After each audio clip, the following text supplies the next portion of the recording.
राजनीति की धुरी क्या है? यदि एक शब्द में इसका जवाब तलाशा जाए तो जवाब होगा कुर्सी। जी हाँ, राजनीति कुर्सी के इर्द गिर्द ही घूमती है। कुर्सी के लिए भागदौड़ होती है, मारामारी होती है। कुर्सी है तो आनंद है, रसियाण है।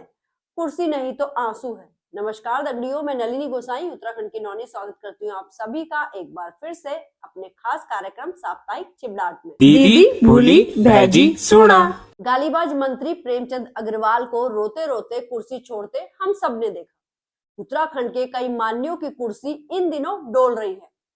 कुर्सी कब खिसक जाए कहा नहीं जा सकता, इसीलिए दिल्ली दौड़ तेज हो गई है। दिल्ली के बाटे में दौड़ तो वो भी रहे हैं जो कुर्सी झटकना चाहते हैं। कह सकते हैं कि इन दिनों कुर्सी बचाने और झटकने का खेल चल रहा है। इसी उधेड़-बुन में उत्तराखंड की सियासत इन दिनों बेचैन है।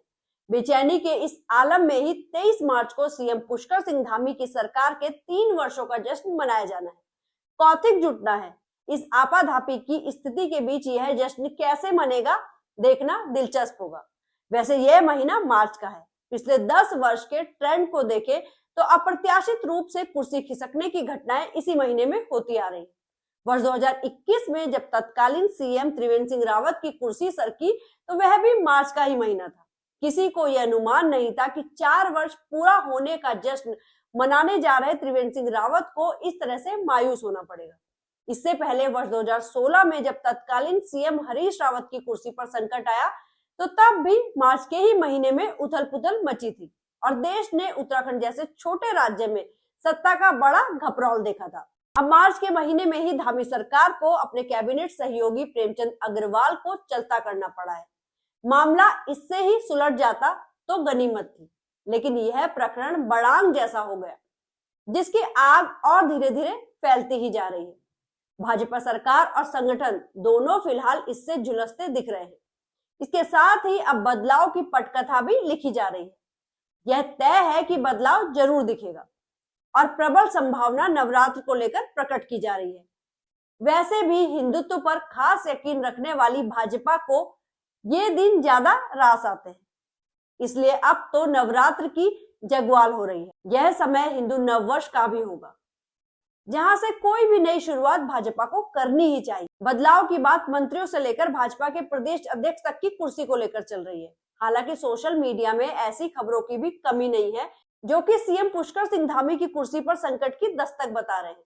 हालांकि सीएम पुष्कर सिंह धामी ने एक के बाद एक बैठकें करके यह संदेश देने की कोशिश की है कि राज तो अभी उन्हीं का चलेगा। इन स्थितियों के बीच धामी सरकार के मंत्रिमंडल में खाली पड़ी 5 कुर्सियों को भरने के लिए जो राजमाइश तेज है। माना यह जा रहा है कि पांचों की पांचों सीटें भाजपा शीर्ष नेतृत्व शायद ही भरे। वर्ष 2017 में सत्तासीन होने के बाद से भाजपा के शीर्ष नेतृत्व का यह नया अंदाज है। मंत्रिमंडल में कुछ एक सीटें खाली रखी जा रही हैं। इसके पीछे मोटे मोटे तौर पर 2 कारण नजर आते हैं। एक, छोटे राज्य में छोटे मंत्रिमंडल से अच्छी गवर्नेंस चलाने का संदेश देने की मंशा। दूसरी बात, खाली कुर्सियों को दिखाकर विधायकों की उस उम्मीद को जिंदा रखना जिससे वह नाराज होने की सोच भी ना पाए। दरअसल भाजपा में इस वक्त बहुत चीजें एक साथ चल रही हैं। वर्ष 2027 के विधानसभा चुनाव को देखते हुए उसे संगठन और सरकार दोनों को चुस्त करना है। दोनों ही स्तरों पर जो पार्टी हाईकमान के पास फीडबैक है वह वर्ष 2027 में आसानी से किला फतेह करने की गारंटी नहीं दे रहा है।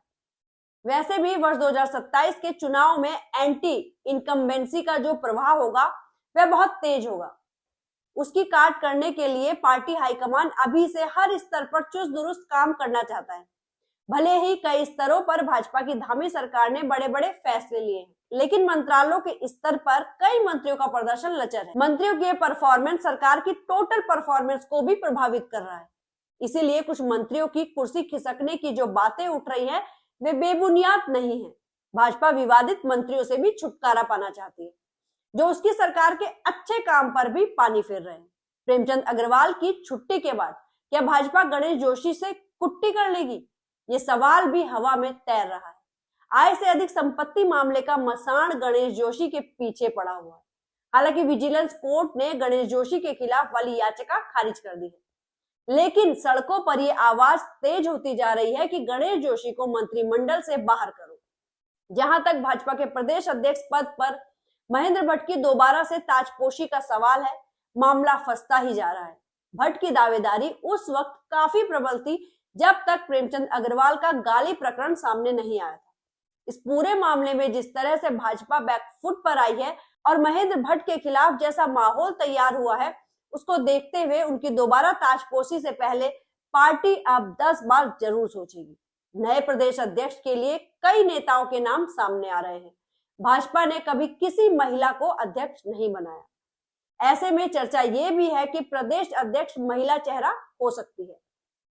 वैसे प्रेमचंद अग्रवाल प्रकरण ने विधानसभा अध्यक्ष ऋतु खंडूरी भूषण और कैबिनेट मंत्री सुबोध उनियाल की जमकर फजीहत कर। ऐसे में इनकी जिम्मेदारियों में बदलाव के जो कयास लगाए जा रहे हैं वे भी एकदम फिजूल नहीं है।